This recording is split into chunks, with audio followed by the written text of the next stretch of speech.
जमाने के दिए अनगिनत दुख सहकर हमेशा अपना फर्ज निभाती है नारी। दो दिलों को एक साथ जोड़कर घर को भी स्वर्ग बनाती है नारी। अपना घर बाल बच्चे संभाल कर अब दफ्तर भी संभालती है नारी। आप खुद का वजूद भूलकर हर एक किरदार निभाती है नारी।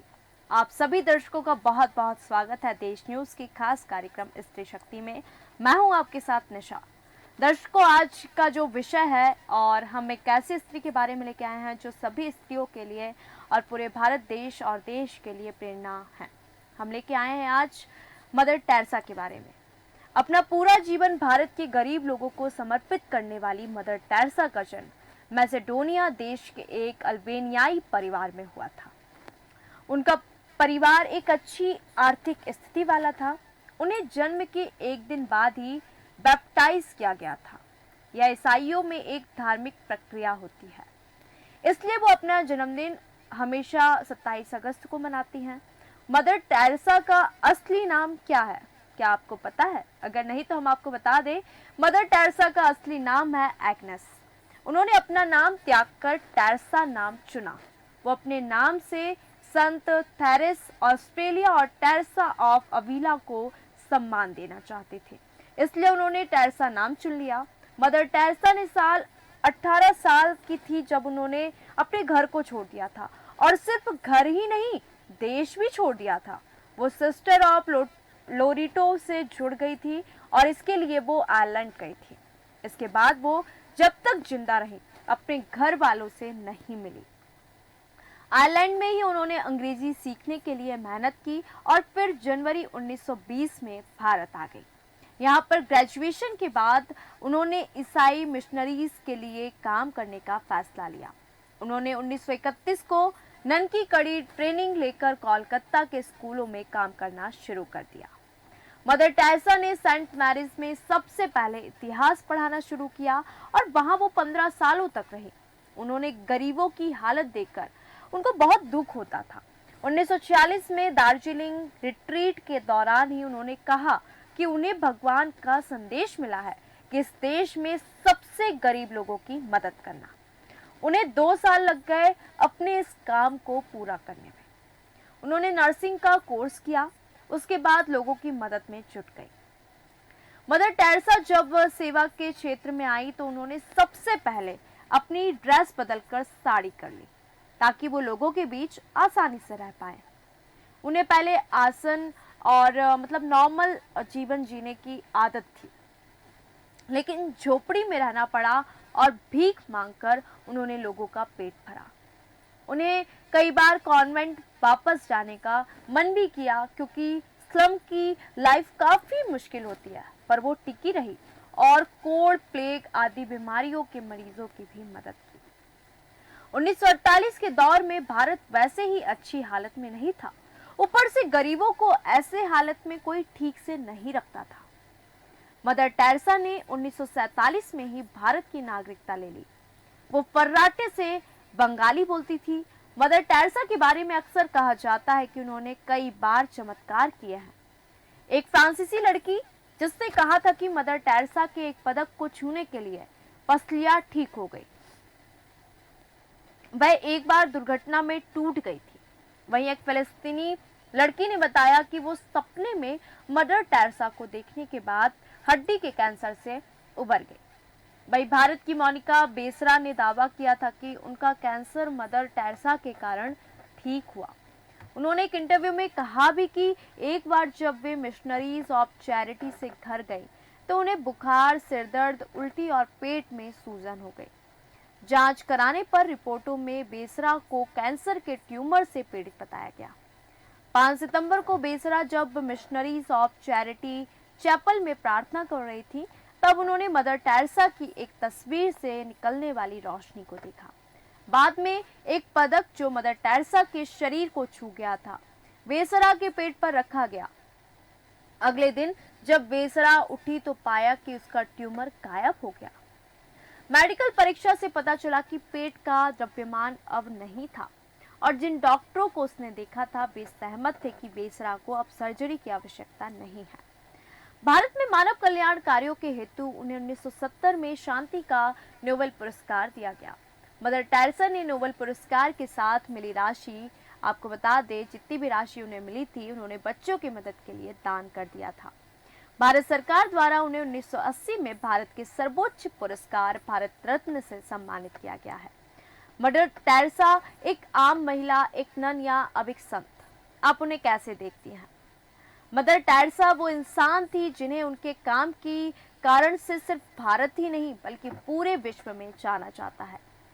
अब आपको बता दें, मदर टेरेसा का जो असली नाम था वो एग्नेस था। उनका पूरा नाम क्या था? और वो अल्बेनिया परिवार में पैदा हुई। उन्हें बचपन से ही मिशनरी बहुत आकर्षित करते थे। 12 साल की उम्र से ही उन्हें पता था कि उनका मकसद आखिरकार क्या है।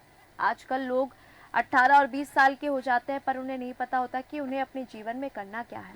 आपको बता दें, जैसे कि हमने कहा कि 18 साल की उम्र में उन्होंने घर छोड़ दिया। मदर टेरेसा ने 18 साल की उम्र में घर छोड़ा और सिर्फ घर ही नहीं, देश भी छोड़ दिया। वो सिस्टर्स ऑफ लॉरेटो से जुड़ गई और इसके लिए वो आयरलैंड गई थी। इसके बाद वो जब तक उनका इस धरती पे जीवन रहा, तब तक अपने घर वालों से वो कभी नहीं मिले। आयरलैंड में ही उन्होंने अंग्रेजी सीखने के लिए मेहनत की और फिर दार्जिलिंग के लोरेटो कॉन्वेंट में आ गए। 1931 को नन बनने की शपथ ली थी उन्होंने, इसलिए रखा था टेरेसा नाम। अब क्यों रखा गया था, इसके पीछे का कारण हम आपको बताते हैं। उन्होंने अपना नाम त्याग कर उन्होंने टेरेसा नाम चुना।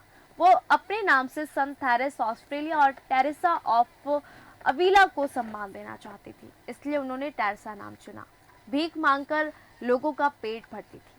मदर टेरेसा ने अपनी ड्रेस बदल ली ताकि उन्हें लोगों के सामने जाने में कोई दिक्कत ना हो, लेकिन झोपड़ी में रहना उनको पड़ा और भीख मांगकर उन्होंने लोगों का पेट भरा। उन्हें बहुत बार तो कॉन्वेंट वापस जाने का मन भी किया, लेकिन स्लम एरिया की जो लाइफ होती है वो बहुत मुश्किल होती है, पर वो टिकी रही और उन्होंने लोगों का इलाज किया। 1948 के दौर में भारत वैसे ही अच्छी हालत में नहीं था। उन्हें नोबेल पुरस्कार दिया गया और उन्हें जो राशि दी गई थी, जैसे कि हमने बताया, उन्होंने दान कर दिया। इतना ही नहीं, उन्होंने कहा था कि उनके लिए कुछ अधिक फंक्शंस भी नहीं किया जाए। नोबेल पुरस्कार मिलने पर उन्होंने एक बजट बड़े जलसे के लिए होता है। उनका कहना था कि ये बजट भारत के गरीबों की मदद में लगा दिया जाए। आज के आधुनिक समय में महिला सशक्तिकरण एक विशेष चर्चा का विषय है। हमारे आदि ग्रंथों में नारी के महत्व को मानते हुए यहाँ तक बताया गया है कि यत्र नार्यस्तु पूज्यन्ते रमन्ते तत्र देवता, अर्थात जहाँ नारी की पूजा होती है वहाँ देवता का निवास होता है। आज हम खास कार्यक्रम स्त्री शक्ति दे रहे हैं और दर्शकों, हम हर बार स्त्री शक्ति में किसी न किसी ऐसी महिला को लेकर आते हैं जो आज अपने आप में एक बहुत बड़ी पहचान है, पर उसके पीछे के संघर्षों की स्टोरी क्या है वो कोई नहीं जानता। लेकिन आज जैसे कि हमने बात की मदर टेरेसा की, मदर टेरेसा जिन्होंने 18 साल की उम्र में अपना घर छोड़ दिया, वो मदर टेरेसा जिन्होंने गरीबों की मदद की। वो एक अच्छे घर से आती थी, फिर भी वो अब कभी 18 साल में जब उन्होंने घर छोड़ा उसके बाद वो कभी अपने माता पिता से नहीं मिली। उन्होंने अपना पूरा जीवन देश को समर्पित कर दिया। उन्होंने लोगों की मदद की। शायद इसलिए आज भले वो इस दुनिया में नहीं है, पर उनका नाम और उनके कार्यों की आज भी सराहना की जाती है। तो हमको दर्शकों ऐसे महिलाओं से सीख लेना चाहिए कि जो जब कुछ भी नहीं था तब भी वो अपने जीवन में इतना कुछ कर सकती है। तो आज के समय में हमारे पास सभी सुविधाएं हैं, भारत प्रगति की ओर अग्रसर है, फिर हम अपने आप को पीछे क्यों रखें। आज जैसे जैसे शिक्षा का बढ़ावा मिल रहा है, शिक्षा का, वैसे वैसे लड़कियां आज हर क्षेत्र में है, पर आज भी ऐसे गांव हैं जहां लड़कियों को लिखाया पढ़ाया नहीं जाता। लेकिन आज जैसे कि हम बात कर रहे हैं स्त्री शक्ति, नारी शक्ति, और हमारा मुद्दा भी ये है कि आखिरकार नारी सशक्तिकरण, स्त्री सशक्तिकरण आजकल आवश्यक क्यों हो चुका है। लेकिन विडंबना तो देखिए, नारी में इतनी शक्ति होने के बावजूद भी उसके सशक्तिकरण की अत्यंत आवश्यकता महसूस होती है। आज हम झांसी की रानी को देख लें, हम अवंती बाई को देख लें, हम इतनी सारी महिलाओं के बारे में देखते हैं, फिर भी आज महिला सशक्तिकरण की बात हम क्यों करते हैं। महिलाओं के आर्थिक सशक्तिकरण का अर्थ उनके आर्थिक फैसलों, आय, संपत्ति और दूसरे वस्तुओं की उपलब्धता से है। इन सुविधाओं को पाकर ही वह अपने सामाजिक स्तर को ऊंचा कर सकती है।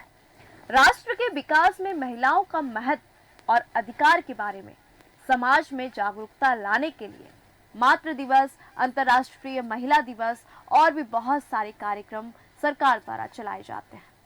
पर मुझे ऐसा लगता है, और क्यों हम केवल महिला दिवस और मातृ दिवस में ही महिलाओं को याद करते हैं, महिलाओं के अच्छे कार्यों को याद करते हैं। महिलाओं को बहुत सारे क्षेत्र में विकास की आवश्यकता आज भी है।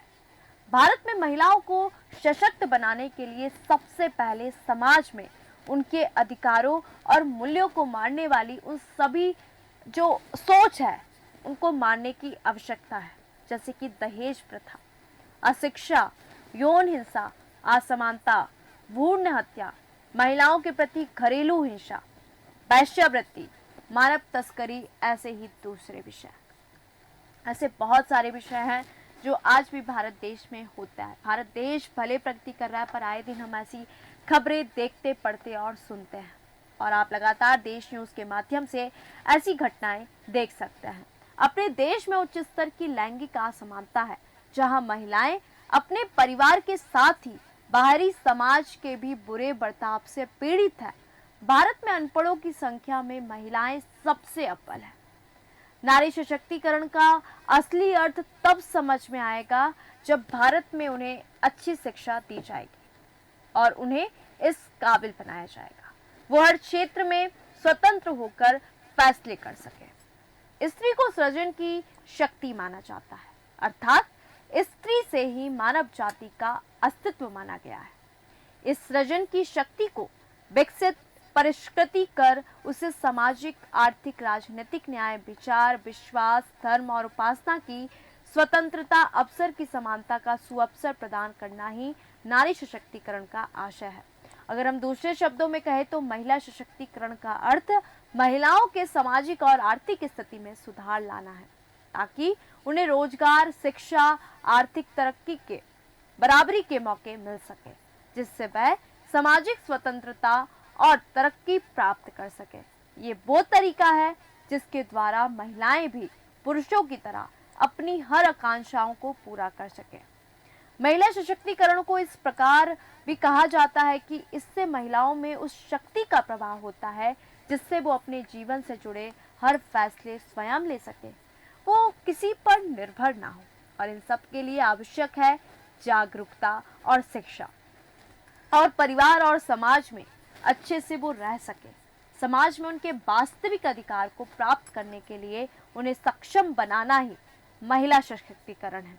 अगर आप महिला को शक्ति मानते हैं, उसको महिला सशक्तिकरण की बात करते हैं, तो सबसे पहले उसको उस लायक, उस सक्षम बना दीजिए कि आज हमें इस तरीके की बात ही ना करनी पड़े।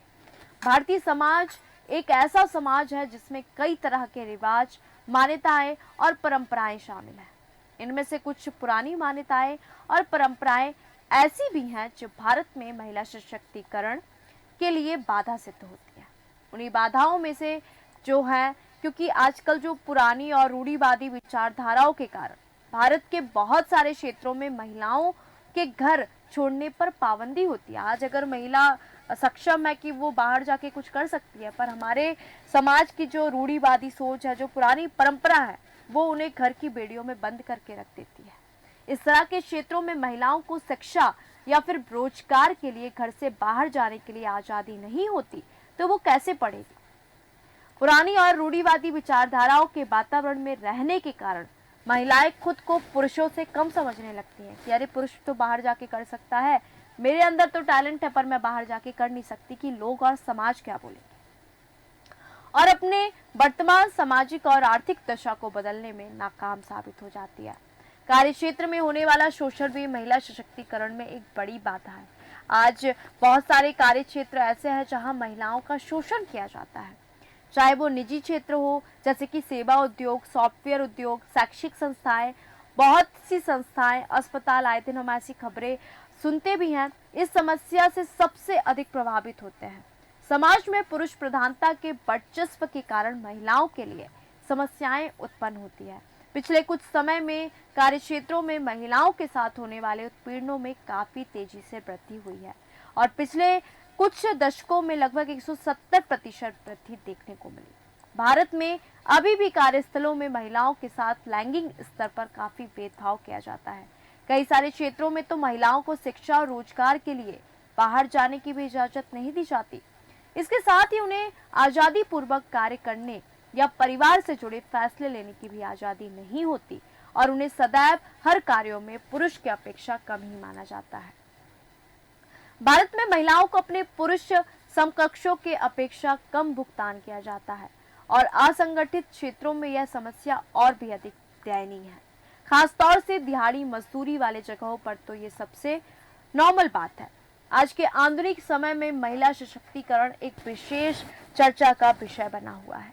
हमारे आदि ग्रंथों में नारी के महत्व को मानते हुए यहाँ तक बताया गया है कि जैसे कि कहा कि जहाँ नारी की पूजा होती है वहाँ देवताओं का निवास होता है। लेकिन विडंबना तो देखिए कि आज नारी शक्ति होने के बावजूद भी उस सशक्तिकरण की आवश्यकता हो रही है, उस सशक्तिकरण को महसूस करने की आवश्यकता हो रही कि आज नारियों को इतने सारे चीजों का सामना करना पड़ता है। आज नारी करना तो बहुत कुछ चाहती है पर वो रुक जाती है रूढ़िवादी परंपरा और सोच से।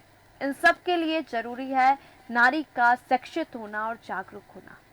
और ऐसे ही हमने आज बात की मदर टेरेसा। तो दर्शकों, मदर टेरेसा क्या थी, उनका असली नाम क्या था, उनका जीवन कैसा था, कैसे उन्होंने 18 साल की उम्र में घर को छोड़कर अपना पूरा जीवन देश को समर्पित किया, उनका नाम टेरेसा क्यों रखा गया, भीख मांगकर वो लोगों का पेट भरा करती थी और उनको जो नोबेल पुरस्कार मिला था उसकी जो रकम मिली थी उन्होंने वो भी दान कर दी थी। तो महान हस्तियों में से एक मानी जाती है मदर टेरेसा। और साथ ही साथ नारी सशक्तिकरण आज चर्चा का विषय क्यों बना हुआ है, ये तमाम जानकारी आज हमने आप तक पहुंचाई। तो दर्शकों, स्त्री शक्ति में हम फिर मिलेंगे ऐसे ही किसी प्रेरणादायक महिला और स्त्री के साथ। देखते रहिए तेज न्यूज। नमस्कार।